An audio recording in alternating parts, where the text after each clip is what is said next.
il n'est pas méchant. C'est comme ce qu'on appelait les nègres des maisons en Amérique. Ça veut dire qu'il y avait des nègres qu'on libérait de l'esclavage. Ils disaient au maître, ah non, mais moi je ne veux pas partir, hein, je vais rester avec toi. Je vais aller où? Je ne sais pas quoi faire.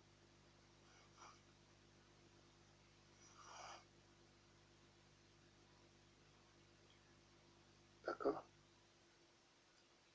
Donc le malheur sur la race noire a commencé à partir de 1475, quand les Portugais ont découvert l'île de Sao Tomé et Principe.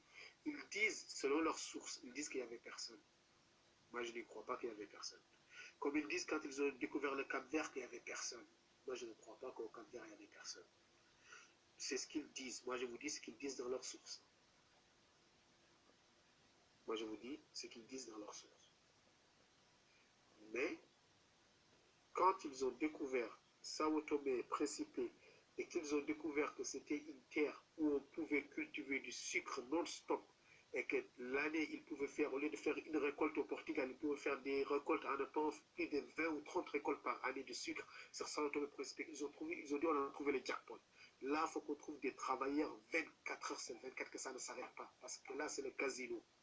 Et aucun Européen ne voulait venir travailler là-bas. Parce que je vous ai dit, les Européens, ils venaient, au bout de 3 jours, ils mouraient. À un instant, on a tenté une expérience. On a envoyé 2000 enfants portugais pour qu'ils vivent là-bas. Au bout de 15 on n'en a retrouvé que 15 de vivants. C'est à partir de là que les Portugais ils ont dit on va prendre des esclaves noirs à côté là. Royaume Congo, Royaume Bénin. Et ils ont trouvé des roitelets. Et à partir de là, il n'y a plus d'esclavage au bout de 4 ans, je te libère, qui est maintenant esclave à vie. Esclave à vie.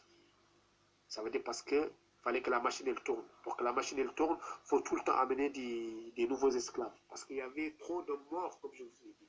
Ils achetaient 10 000 esclaves, il y en avait 5 000 qui mouraient. Tellement les conditions étaient inhumaines. Les gens, ils travaillaient nus. Nus. Nus. Je ne sais pas si vous comprenez. Ils travaillaient enchaînés. Ils étaient dans des camps de concentration. On ne leur donnait même pas à manger. Le soir, pour manger, il fallait qu'ils aillent cueillir les arbres qui se débrouillent. Tous les contremaîtres, c'était des blancs. Tous les esclaves, c'était des noirs. Avant cette date-là, ça n'a jamais été comme ça dans l'histoire. Ça, il faut que ce soit dans vos têtes, ça, que ce soit clair, ça. Clair dans vos têtes.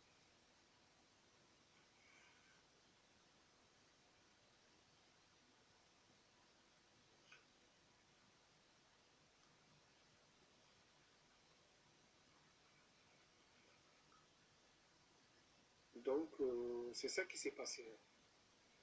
Donc, quand les... Bon, juste pour encore vous dire encore jusqu'où va le vice de certains de ces anciens Portugais, quand ils ont vu que dans l'île, ils avaient beaucoup de Noirs, et que les Noirs devenaient en nombre, ils ont commencé à faire des enfants avec des femmes noires, et dire à ces enfants-là, maintenant c'est vous les rois, vous êtes... allez vous battre contre les vrais rois noirs.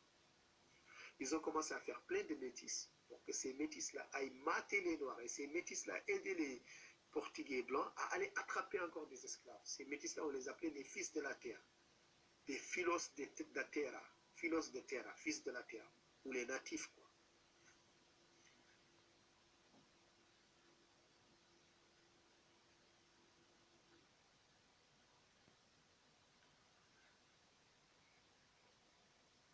D'accord?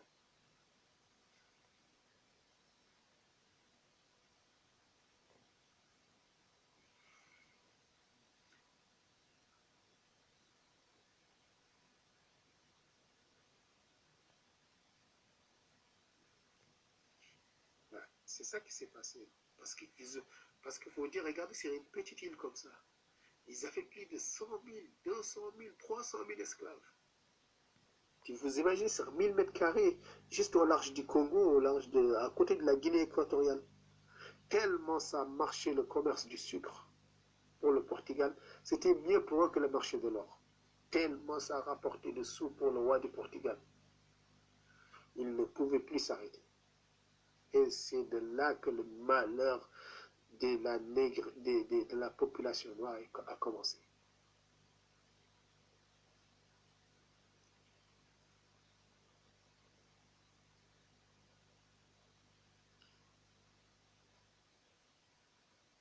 Donc, comme je l'ai dit encore, ceci n'est pas pour aujourd'hui avoir la haine contre le Portugal.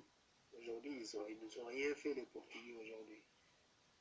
Et même les anciens Portugais, excepté les rois ou les grands seigneurs, c'était des victimes. C'était des victimes. D'ailleurs, quand ils regardent l'histoire du Portugal, à un instant, 90% de la population du Portugal, c'était des dépendants. Ça veut dire qu'ils travaillaient pour les seigneurs. Et parmi eux, il y avait des berbères, parmi eux, il y avait des noirs, mais parmi eux, il y avait des Portugais aussi esclaves. Esclaves de ces seigneurs-là.